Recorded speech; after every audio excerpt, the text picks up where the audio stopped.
Hi friends, welcome to my channel. Last நம்ம video போட்டு ரொம்ப இதாகிடுச்சு. சார் இப்போ தான் லாஸ்ட்டாக 10 days பேக் ஆடியோ போட்டிருக்காரு.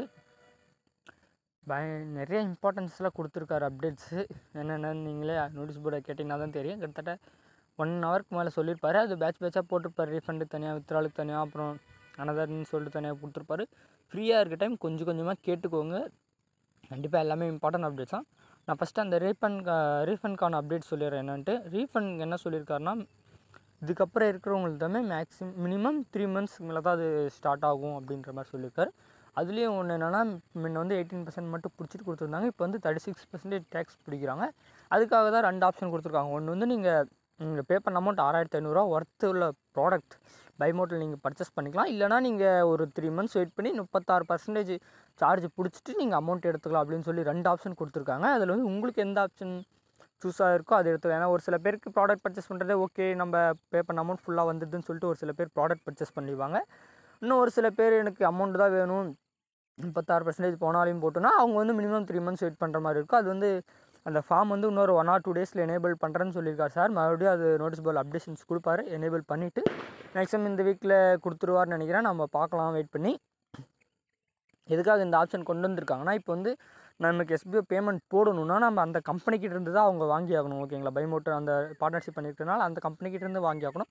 அது வாங்கும் போது என்ன ஆகுதுன்னா, அதுக்கு தனியாக 18% ஜிஎஸ்டி பே பண்ணுற மாதிரி இருக்குது. ஆல்ரெடி இங்கே பே பண்ண அமௌண்ட்டுக்கு அவங்க கவர்மெண்ட்டுக்கு ஜிஎஸ்டி பே பண்ணிட்டாங்க. ப்ளஸ் இது ஒரு பே பண்ணும்போது அவங்களுக்கு 36% போகுது. அதனால் அவங்க 36% பிடிச்சிட்டு, ஏன்னா கம்பெனி வந்து இருக்கிற சுச்சுவேஷன் அந்த சுச்சுவேஷனில் தான் இருக்குது. ஏன்னா இப்போ தான் அவங்க மூவ் பண்ணிகிட்டு இருக்காங்க. இன்னும் அந்த கம்பெனி வந்து ஏர்ன் பண்ணவே ஆரம்பிக்கல. அதனால் அந்த சுச்சுவேஷன் இருக்கிறனால அவங்க இந்த ஆப்ஷன் கொடுத்துருக்காங்க. நீங்கள் அமௌண்ட் தான் வேணும், எனக்கு 36% போனாலும் பரவாயில்லன்றவங்க ஒரு 3 months வெயிட் பண்ணுங்கள். ஃபார்ம் வந்ததும் நீங்கள் அப்டேட் பண்ணுங்க. நான் ஃபார்ம் வந்தோடனே கண்டிப்பாக சேனலில் வீடியோ போடுறேன் எப்படி என்ன ஏதுன்னு சொல்லிவிட்டு.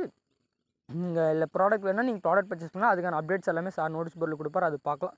இன்னொன்று என்ன, வித்ராலுக்கு வந்து ஒரு ஆப்ஷன் கொண்டு வந்திருந்தாங்க. என்னென்னா, மினிமம் உங்களுக்கு உங்களோட வேலெட்டில் 4000க்குள்ளே இருக்கிறவங்களுக்கு பேமெண்ட்டாக எடுத்துக்கோங்க. 4000 மேலேனா 4000 வரையும் பேமெண்ட் எடுத்துக்கலாம். அதுக்கு மேலே இருக்கிறது நீங்கள் ப்ராடக்டாக பர்ச்சேஸ் பண்ணிக்கலாம் அப்படின்ற மாதிரி சொன்னார் ஃபஸ்ட்டு. அது ஒரு ஆப்ஷனாக தான். ஏன்னா சார் ஆல்ரெடி சொல்லியிருப்பார், ட்ரான்சாக்ஷனில் அதிகமாக போயிட்டுருக்கு, அதனால் பேங்க் சைட்லேருந்து இஷ்யூலாம் வந்துட்டுருக்குன்றதுனால அந்த ஆப்ஷன் கொண்டு வந்திருந்தாங்க. அதுக்கும் இன்னொரு சொல்யூஷன் என்னென்னா, ஒரு வேளை மந்த்லி 4000 போடலாமா அப்படின்னு சொல்லிட்டு வேறு சொல்யூஷன் யோசிச்சுட்டு இருக்காங்க. அது இன்னும் கன்ஃபார்ம் ஆக கிடையாது. இந்த ப்ராடக்ட் பர்ச்சேஸ் பண்ணுறதும் இன்னும் கன்ஃபார்ம் ஆக கிடையாது. அது சொல்யூஷன் யோசிச்சுட்டு இருக்காங்க. அதுக்கான சொல்யூஷன் ப்ராசஸ்லாம் போயிட்டுருக்கு. அது கண்டிப்பாக அதுக்கும் அப்டேஷன்ஸ் கொடுப்பாரு. வித்ராலை பொறுத்த வரைக்கும் 4000 இப்போதைக்கு பேமெண்ட் இன்னொரு 10 daysக்கு ரிலீஸ் ஆகாதுன்னு சார் சொல்லிட்டாரு. இன்னொரு 10 days பிரேக் சொல்லியிருக்காரு. என்ன எதுக்காகனா, இன்னும் நான் அது சொல்கிற பின்னாடி என்ன ஏதுன்னுட்டு. இப்போ இந்த வித்ரால் இது கிளியர் ஆகிடுச்சின்னு நினைக்கிறேன். வித்ரால் என்னென்னா, மினிமம் 4000க்குள்ளே இருக்கிறவங்களுக்கு பேமெண்ட் போட்டுருவாங்க. 4000 மேலே 4000க்குள்ளே இருக்கிற அமௌண்ட் மட்டும் போடுறோன்னு சொல்லியிருக்காரு. ஆனால் இது எல்லாமே அந்த பிரேக் அப்புறம் தான் பண்ணுவாங்க. இந்த பிரேக்குன்றது 10 days சொல்லியிருக்காரு. அது எதுக்காகனா, இப்போ வந்து இந்த ரீஃபண்ட்கான ஃபார்ம் அப்டேட் பண்ணணும். ப்ளஸ் இந்த பைமோட்டில் கண்டிஷன்ஸ்லாம் மாற்றணும்னு சொல்லியிருந்தாரு, அது மாற்றணும். இன்னும் ஒரு சில ஆப்பர்ச்சுனிட்டிஸ்லாம் கொண்டு வந்திருக்குன்னு சொல்லியிருக்காரு. என்னென்னா தெரியல, அது என்னென்னு கன்ஃபார்ம் தெரியல. பட் ஆனால் கொண்டு வந்திருக்கோம். ஒரு ஆப்ஷன்ஸ் என்ன சொல்லியிருந்தாங்க, மேக்ஸிமம் டிஸ்ட்ரிக்ட் பிரான்ச்சஸ் இருக்கும். நீங்கள் எஸ்பிஐயில் இருக்கிறவங்களுக்கு முன்னுரிமை, நீங்கள் போய் அங்கே ஜாயின் பண்ணி ஒர்க் பண்ணலாம் அப்படின்ற மாதிரி சொல்லியிருந்தாரு. இன்னும் 2-3 ஆப்பர்ச்சுனிட்டி சொல்லியிருந்தாங்க. இன்னொன்று என்னென்னா, நீங்கள் ஒர்க் பண்ணுற அமௌண்ட் எஸ்பிஐ கிட்டேருந்து வராது, எந்த கம்பெனிக்கு ஒர்க் பண்ணலாம் அந்த கம்பெனிக்கிட்டேருந்து வரும், நீங்கள் ஏர்ன் பண்ணலாம் அப்படின்ற மாதிரி சொல்லியிருந்தாரு. ப்ளஸ் நியூ ஜாயினிங் ஸ்டார்ட் பண்ணணும், அதுக்கான ப்ரொசீஜர்லாம் ஸ்டார்ட் பண்ணணும் அப்படின்னு சொல்லிட்டு தான் ஒரு 10 daysக்கான பிரேக் கேட்டிருக்காரு. மேக்ஸிமம் 10 days, மினிமம்லாம் நமக்கு கிடைக்கிறது. மேக்ஸிமம் 10 daysனால் மேக்ஸிமம் 10 days வச்சுக்கலாம். அந்த ப்ராசஸ்க்கான பிரேக் தான் இப்போ ஒரு 10 days விட்டுருக்காங்க. 10 daysல அந்த பேமெண்ட்டும் ரிலீஸ் பண்ண மாட்டாங்க. ப்ளஸ் அந்த ரீஃபண்ட்கான ப்ராசஸ் மட்டும் போயிட்டுருக்கும். ஃபார்ம் சைட்டில் அப்டேட் பண்ணுவோம். இதில் என்னென்ன முக்கியமான விஷயம், பிளாக்ல இருக்கிறவங்களுக்கும் இதில் ஆப்ஷன்ஸ் இருக்குது. ஏன்னா ரீஃபண்ட் ஆல்ரெடி போட்டவங்களுக்கு அது ஃபார்ம் எனேபிள் ஆகாது. ஆல்ரெடி ரீஃபண்ட் பேமெண்ட் ரிசீவ் பண்ணவங்களுக்கு ஃபார்ம் எனேபிள் ஆகாது. ஓகேங்களா? அதனால் ரீஃபண்டில் வந்து ரீஃபண்ட் அண்ட் பிளாக் எந்த கேட்டகரினாலே அவங்க இருக்கட்டும், அவங்க எல்லாருமே காமனாக ஃபார்ம் எனேபிள் பண்ண போகிறாங்க. உங்களுக்கு பேமெண்ட் வேணுமா இல்லை எல்லாருக்குமே ஓப்பன் பண்ண போகிறாங்க. அது தெளிவாக பார்த்துக்கோங்க. மேக்ஸிமம் இன்னும் 2 days தான். 2 daysக்கு மேலேனா மேக்ஸிமம் 2 or 3-4 days மேக்ஸிமம் போக வாய்ப்பு இருக்குது. அதுக்கான அப்டேட்ஸ்லாம் வரட்டும், நம்ம பார்த்துக்கலாம். ஃபார்ம் எப்படி அப்டேட் பண்ணுறதுன்னு சொல்லி நான் சொல்கிறேன்.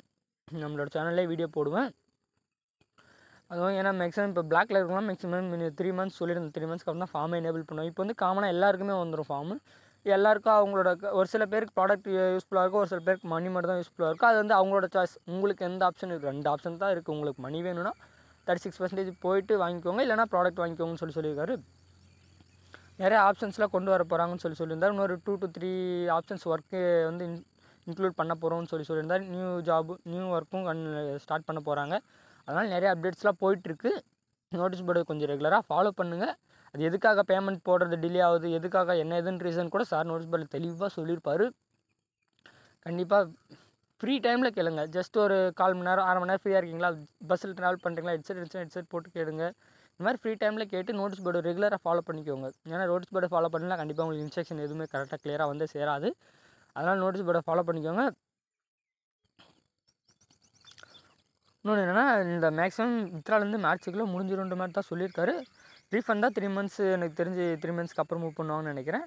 இப்போ வந்து இது என்னென்னா, நியூ வித்ராலும் ஸ்டார்ட் பண்ண போகிறோன்னு சொன்னேன். நியூ வித்ரால் வந்து ஒரு சொல்லியிருந்தேன், ஒரு ஆப்ஷன் சொல்லியிருந்தார். மெர்ஜென்டைசர்னு சொல்லிட்டு ஒன்று கொண்டு வர போகிறோம்.